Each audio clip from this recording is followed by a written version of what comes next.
राधे राधे। तो कैसे हैं आप सभी लोग? आई होप सभी अच्छे होंगे, स्वस्थ होंगे, मस्त होंगे और सब बढ़िया चकाचक होगा। सुबह का समय है, बहुत अच्छा समय होता है। एक तो सुकून वाला समय होता है, कोई शोर नहीं होता है, चारों तरफ सन्नाटा होता है। मुझे सच बताऊँ ना, सुबह का समय बहुत अच्छा लगता है। और फिर मैं घर के जितने भी दरवाजे होती हूँ उनको खोल देती हूँ। थोड़ी देर के लिए ही खोलती हूँ, लेकिन हाँ, खोलती ज़रूर हूँ। और फिर दरवाजे खोलने के बाद में मैं सबसे पहले एक गिलास गर्म पानी पीती हूँ और फिर उसके बाद में उठाती हूँ झाड़ू। और फिर मैं पूरे घर में झाड़ू लगाती हूँ, क्योंकि झाड़ू लगाने में समय लगता है। और मुझे लगता है ना, सबसे ज़्यादा झाड़ू ही लगाने में समय लगता है, तो इसलिए थोड़ा समय हो जाता है। फिर मैं अपने लिए चाय बनाती हूँ। अगर हस्बैंड उठ जाते हैं, खैर उठ तो वो भी जाते हैं मेरे साथ, बल्कि वो मुझसे पहले ही उठते हैं। तो बस आधी आधी कप मैं चाय पीती हूँ और उसके बाद में थोड़ा बहुत मुझे योगा करना होता है तो कर लेती हूँ। देखिए, क्योंकि सुबह का समय एक ऐसा होता है कि बहुत समय नहीं मिलता है, तो जैसा समय होता है फिर मैं वैसे ही योगा वगैरह करती हूँ। और सुबह का जो समय होता है वो बहुत जल्दी वाला होता है, काम की भी जल्दी रहती है। फिर उसके बाद में झाड़ू लगाया, सारा काम करने के बाद में मैं जाती हूँ फिर स्नान करने के लिए। और क्योंकि जो भी काम होते हैं वो सारे स्नान के बाद से ही शुरू होते हैं। और सुबह का सबसे ज़रूरी काम ही स्नान होता है। तो फिर मिलते हैं आपको स्नान के बाद।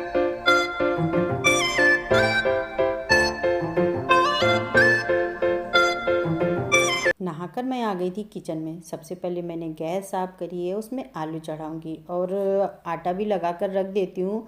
ये दोनों ही काम करके रख दूंगी ना, तब तक पूजा करूँगी तो मेरी आलू भी पक जाएगी और आटा भी ना सेट हो जाएगा। और ताज़ा पानी भी मैं भर लूँगी ठाकुर जी को स्नान कराने के लिए। सारे बर्तन मैंने भगवान को साफ़ करूँगी और ये सब करते करते काफ़ी समय हो जाता है। तो पूजा में, अगर पूजा के पहले आप थोड़ी बहुत तैयारी कर दो ना, तो मतलब किचन का काम बहुत हल्का हो जाता है। और जब तक पूजा होती है तब तक मेरा किचन का, मैं पूजा करके आती हूँ, बस फटाफट सबको मैं नाश्ता कराती हूँ। ठाकुर जी को जो भी नाश्ता बनता है उसका भोग लगाती हूँ। किचन में मेरा आधे से ज़्यादा काम हो गया है। आलू मेरी पक गई है, आटा मैंने लगा दिया है, भगवान के बर्तन धुल लिए हैं और मैंने तैयारी सारी कर ली है।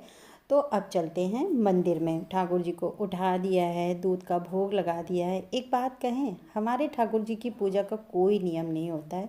सब अपने अपने भाव होते हैं, क्या कर रहे हैं, कैसे कर रहे हैं। हम सब ना बिना मतलब के एक वहम में पड़े जा रहे हैं कि क्या करे, क्या ना करे, कैसे ना करे, वैसे करे, मतलब कुछ भी। मतलब कुछ तो ठाकुर जी के भक्त इतने ज़्यादा भ्रमित हैं कि ना जाने क्या क्या प्रश्न पूछते हैं। मतलब मैंने खुद इस चीज़ को देखा है कि अच्छा, सुबह नहाए तो कैसे शाम को पूजा कर सकते हैं, या नहा सकते हैं, या हाथ पैर धोकर पूजा कर सकते हैं क्या, दिया एक बाती का जलाएं, गोल बाती का जलाएं, लंबी बाती का जलाएं, ना जाने क्या क्या। नहीं, इन सब का सच कोई नहीं है, मतलब है ही नहीं।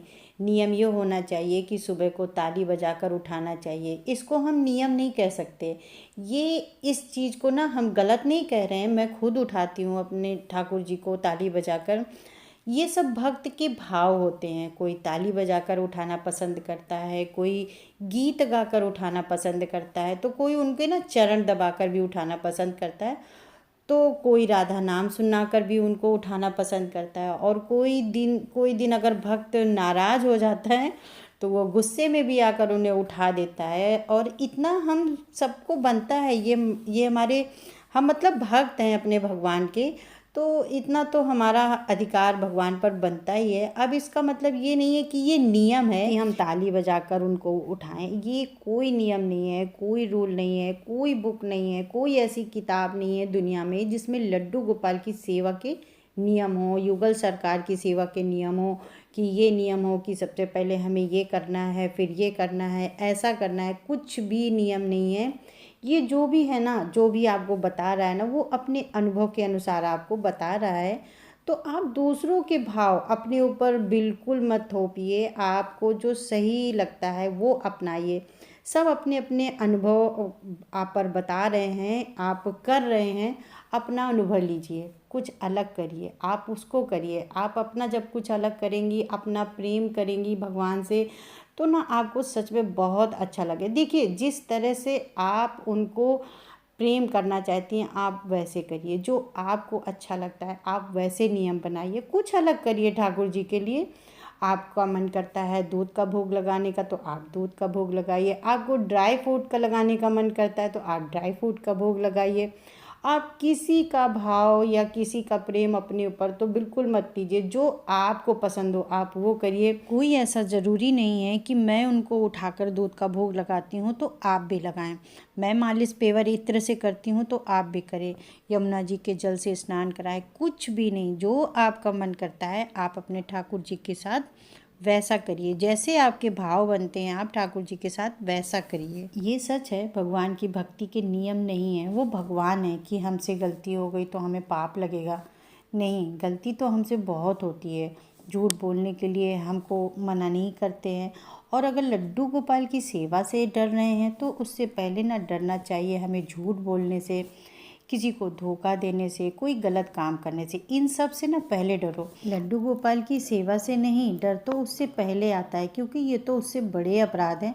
और मेरा तो ये मानना है कि अगर हम गंदे हैं, हम कुछ गलत आचरण वाले भी हैं, और अगर हम ठाकुर जी के समीप आते हैं, जैसे कोई मान लीजिए कोई लोहा है और वो आकर पारस मणि से टकराता है, मतलब मान लीजिए चाहे वो गुस्से से टकराए, चाहे वो अनजाने में टकराए और चाहे वो जानबूझकर ही क्यों ना टकराए, तो वो ना सोना बन जाता है। बस उससे स्पर्श होना चाहिए। अगर आप ठाकुर जी की सेवा में बस इसी तरह से लग जाओ ना, फिर आप कैसे भी हो आप सोने जैसे बन जाओगे, वो अपने आप ही सब बना देंगे। जिस तरह से माँ अपने बच्चे को साफ़ सुथरा कर देती है जब वो गंदा होता है, ठीक उसी तरह से हमें भी साफ़ सुथरा कर देते हैं हमारे ठाकुर जी।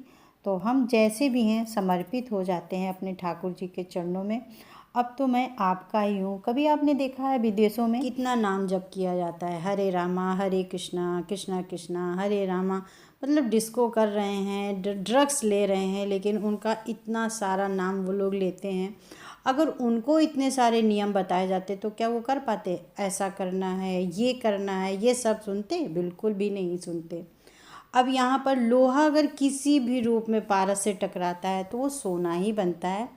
वो सब नाम का ही जप करते हैं और नाम का तो अपना ही असर होता है, धीरे धीरे होता है, अंदर से जितनी भी गंदगी होती है ना वो सब साफ करता जाता है। फिर अपने आप ही वो इंसान ना ठाकुर जी के चरणों में लग जाता है, शुद्ध होता चला जाता है और उनकी भक्ति करने लगता है।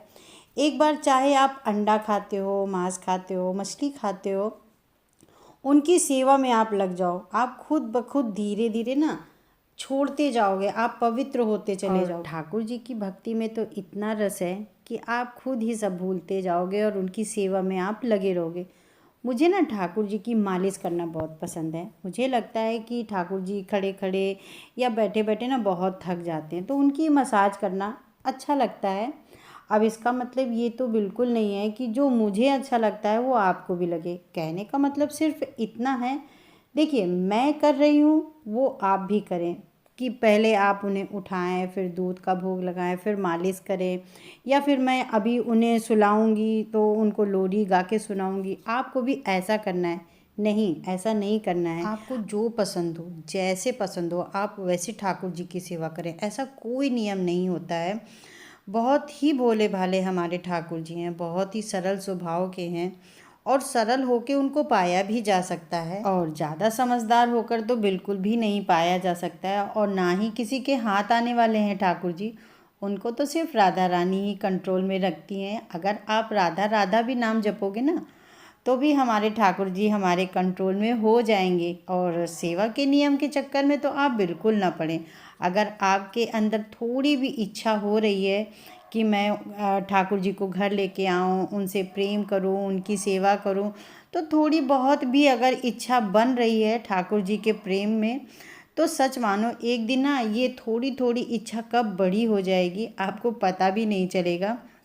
बाकी सब इच्छाएं तो ख़त्म ही हो जाएंगी और बस वो ही एक इच्छा बचेगी। इतना हो जाता है ठाकुर जी के प्रेम में। और ठाकुर जी तो ऐसे हैं कि अगर घर आ जाते हैं ना तो धीरे धीरे करके वो पूरे घर में रहने लग जाते हैं। और अगर एक बार आपके मन में आ जाए कि उनको घर लाऊं, उनकी सेवा करूं, तो यकीन मानिए वो शुरुआत होती है उनके प्रेम की। और आपका भाव देखकर ना ठाकुर जी फिर आपको और आपके मन को ना शुद्ध कर देते हैं। और फिर ठाकुर जी आपके मन में झाड़ू पोछा लगाकर शुद्ध करके एक एक करके सब कुछ निकाल देते हैं। और अब सिर्फ मैं ही रहूँगा।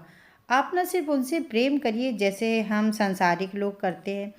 कैसे करते हैं? जब हम उन्हें याद करते हैं, जैसे किसी के इंसान की अगर हमें याद आ रही होती तो हम उससे प्यार करते हैं ना, तभी तो हमको उसकी याद आती है ना।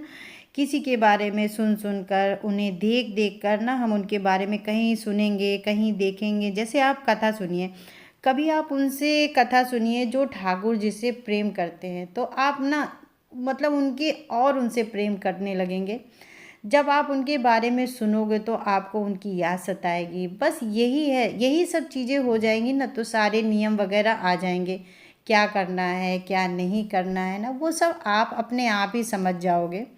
और फिर ना किसी से आप समझने की ज़रूरत ही नहीं आपको रहेगी, और ना ही आप कभी कंफ्यूज रहोगे। बस आपको डरना नहीं है, आपको उनसे प्रेम करना है। आप बिल्कुल परेशान मत होइए कि आपको सुबह बिस्किट देना है कि आपको चाय देना है। ये सब ना नियम बिल्कुल दिमाग से ही निकल जाएंगे। जो लोग ठाकुर जी की सेवा करते हैं, कभी उन्होंने इस चीज़ को ज़रूर महसूस किया होगा कि कभी हमारे ठाकुर जी, हमारे लड्डू गोपाल नाराज़ होते हैं तो कभी बड़े खुश होते हैं, तो कभी कभी ऐसा लगता है ना कि उधार का मुँह करके रहते हैं। बस ये सब ना, ये सब भाव होते हैं। ये सब हम पूजा करते हैं, हम भाव से करते हैं ना, तो ये सब हमें ठाकुर जी की छवि में नज़र आता है। बस ऐसे ही भाव हमें रखने हैं, और बस हर तरफ बस ना ठाकुर जी नज़र आएंगे, ऐसी भक्ति करनी है। तो दोस्तों अब चलती हूँ। हाँ, मेरा वीडियो थोड़ा बहुत लेट हो जाता है, कोशिश रहती है कि मैं रोज़ डालूँ, लेकिन नहीं डाल पाती हूँ। चलिए एक दिन ये भी हो ही जाएगा। और तो दोस्तों अब चलती हूँ और मिलती हूँ फिर नेक्स्ट वीडियो में। तब तक के लिए आप अपना ख्याल रखिएगा। राधे राधे।